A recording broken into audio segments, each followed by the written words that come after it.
A son's surprise return. My mother never came to me at Bursley station when I arrived in the 5 towns from London. She always had other things to do. She was getting for me, so I always walked alone up Trafalgar Road between the factories and past the football field. And so tonight I had time to think. I had some very important news for my mother, and I didn't know how to tell her. I wrote to my mother every week to tell her what I was doing. She knew the names of all my friends. I often wrote about Agnes and her family, but it's difficult to write in a letter. I think Agnes likes me.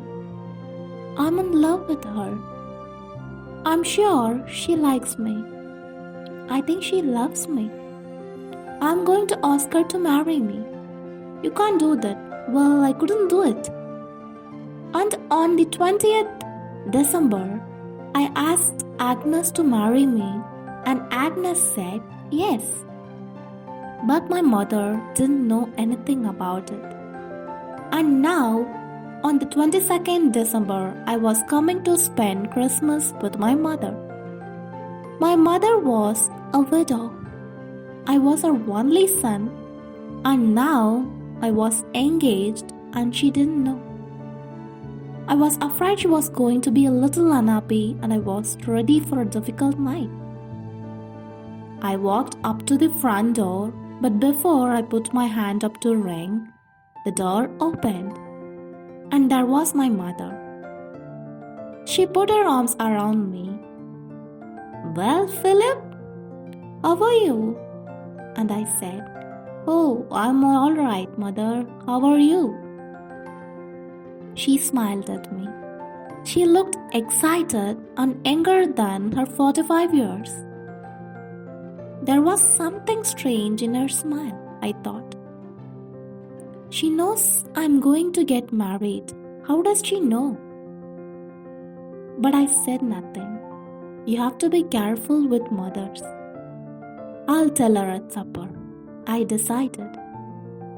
I went upstairs to my bedroom. When I came down, my mother was busy in the kitchen. I went into the dining room, and here I had a surprise. There were 3 chairs around the table and 3 plates and 3 glasses. So Agnes was coming. I didn't know how my mother knew, but she did know. She and my wonderful Agnes were planning a surprise for me. Agnes was coming to Bursley for Christmas. There was a ring at the door. It's Agnes, I thought, and running to the door, I opened it. It was Mr. Nixon. Mr. Nixon was an old friend of the family. He was a large, strong man of about 49 or 50. He was very helpful to my mother after my father's death. "Good evening, young man," he said. "It's good to see you back in Bursley." "Mr. Nixon has come for supper, Philip," said my mother. Mr. Nixon often came to supper during my visits to Bursley, but never in the first night. I liked him, but I was not happy to see him tonight because I wanted to talk to my mother. I couldn't talk to her about Agnes with Mr. Nixon sitting at the table. We started our supper, we talked about this and that, but nobody ate very much. I was thinking about what to say to my mother when Nixon went home. At the end of the meal, I told my mother that I must go to the post office. I had an important letter to post. "Can't it wait until tomorrow, my pet?" my mother asked. It can't, I said. My letter, of course, was to Agnes.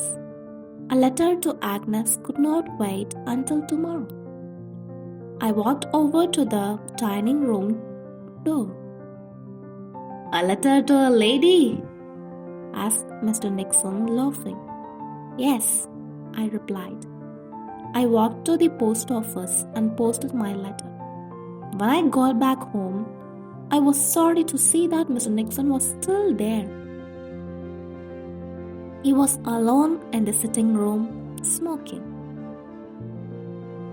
Where's Mother? I asked. She just gone out of the room, he said. Come on and sit down. Have a cigarette. I would like to talk to you, Philip. I took cigarette and sat down. I hoped the talk was not going to be long on. Well, my boy, he said, would you like me as a stepfather? For a second, I could not move or speak. What? I said. You mean you and my mother? Yes, my boy, I do. I asked her yesterday and she said yes. I wanted to ask her for a long time. I think she knew that. Did she tell you in her letters? No? It's difficult to write in a letter, of course. She couldn't really write. My dear Philip, an old friend, Mr. Nixon, is falling in love with me. And I think I'm falling in love with him. I think he'll ask me to marry him soon. I don't think your mother could write that, could she? I laughed. Shake hands, I said. This is wonderful news. After a moment, my mother came in, a little red in the face. The boy's very happy, Sarah, said Mr. Nixon. I said nothing about my own plans that evening. It was something new to me that my mother could fall in love, and that a man could fall in love with her. It was something new to me that she was lonely in her old house, and that perhaps she wanted a new life. Perhaps, like all sons, I thought only about myself and my life. So I decided to say nothing about my news. And that evening, my mother came first for me. I could tell her about Agnes tomorrow. We live and learn.